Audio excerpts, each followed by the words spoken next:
Əgər fən müəllimi olunarsa, distant təhsil keçsələr daha maraqlı olar.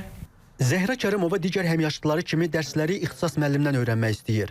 Onun riyaziyyat müəllimi də şagirdi ilə eyni fikirdədir. Talih müəllim hesab edir ki, distant model təhsilin həm keyfiyyətinə, həm də səmərəliliyinə müsbət təsir göstərə bilər. Müasir dövrdə distant təhsil forması alternativ yox, zəruri bir forma kimi formalaşmışdır. Çünki distant təhsil üçün müsbət cəhətlərdən biri onun həm zaman, həm də məkan zərurəti yoxdur.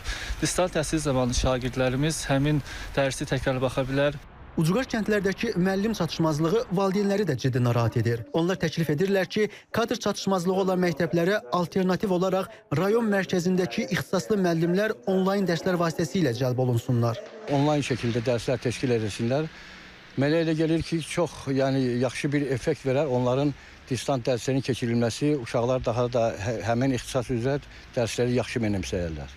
Məktəbə qədər və ümumi təhsil üzrə Dövlət Agentliyinin direktor müavini Vəfa Yaqublu ictimai televiziyada yayımlanan Sabaha Saxlamayaq verilişində ucqar məktəblərdəki kadr çatışmazlığından danışıb. O bildirib ki, müəllim çatışmazlığı şagirdlərin bəzi fənləri illərlə öyrənə bilməməsinə səbəb olur. Problemi həll etmək üçün mərkəz məktəblər yaradılacaq və müasir texniki infrastruktur sayəsində şagirdlər dərslərə onlayn qaydada birbaşa qoşulacaqlar. Mərhələli şəkildə olacaq. Biz hələ ki bir neçə ay ərzində bu məsələni Lənkəran-Astara regionundakı bir neçə məktəbdə test eləmişik ki, baxaq necə göstərir özünü və nəticələr qənaət bəxşdir. 3-5 nəfər heyət var ki, o uşaqları qəbul edir, sinifdə 30 durur.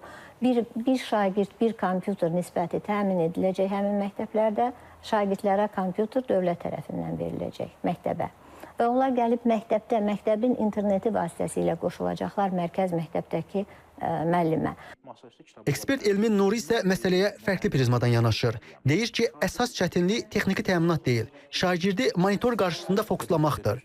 İnternet və kompüter onsuz da olmalıdır. Bizim üçün əsl sual şagirdi dərsin içində necə saxlamaqdır. Bir müəllimi düzgün distant təhsil formasına və onun tətbiqini hazırlamaq üçün ən azı 6 ay zaman lazımdır. 6 ay. Bunun 4 ayı müəyyən bir bilgiləndirmə işlərinə, 2 ay isə birbaşa sınaq işlərinə tətbiq olunmalıdır. Həmin mərkəzimiz siniflər düşünürəm ki, yalnız pilot layihələr üçün nəzərdə tutula bilər. Çünki həddindən artıq böyük şagird kontingenti üçün biz bu layihənin gələcəkdə daha da genişləndirsək, mən inanmıram ki, komplektləşdirilmiş siniflər tam şəkildə tətbiq oluna bilsin.